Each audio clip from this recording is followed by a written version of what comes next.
Subscribe करें Avadhnama news.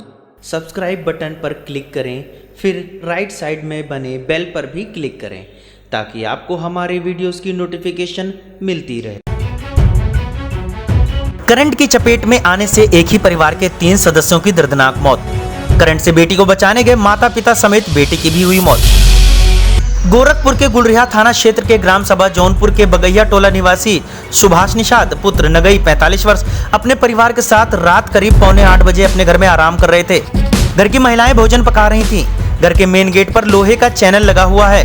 घर के बाहर रोशनी के लिए उसी चैनल के रास्ते पतला तार दौड़ाकर एक बल्ब को सप्लाई दी गई थी, जिसका तार गेट खोलने बंद करने की रगड़ से कट गया था। सुभाष निषाद की 13 वर्षीय पुत्री कचरा फेंकने जैसे ही चैनल गेट के बाहर निकली, वैसे ही विद्युत करंट की चपेट में आ गई। बेटे को छटपटाता देख पिता सुभाष छुड़ाने गया तो वह भी करंट के चपेट में आ गए। इसके बाद माता कुसुम देवी पहुंची तो वो भी करंट की चपेट में आ गईं। पुत्र अजय माता पिता और बहन को तड़पते देख उनको बचाने दौड़ कर गया। वहां पहुंचा और छुड़ाने के लिए कोशिश किया, जिसके कारण वो भी विद्युत करंट की चपेट में आ गया। घर के अन्य लोगों का शोर सुनकर पड़ोसी वहां पहुंचे और घर के मेन कनेक्शन तार पर लाठी डंडे से पीटकर तार तोड़ दिया।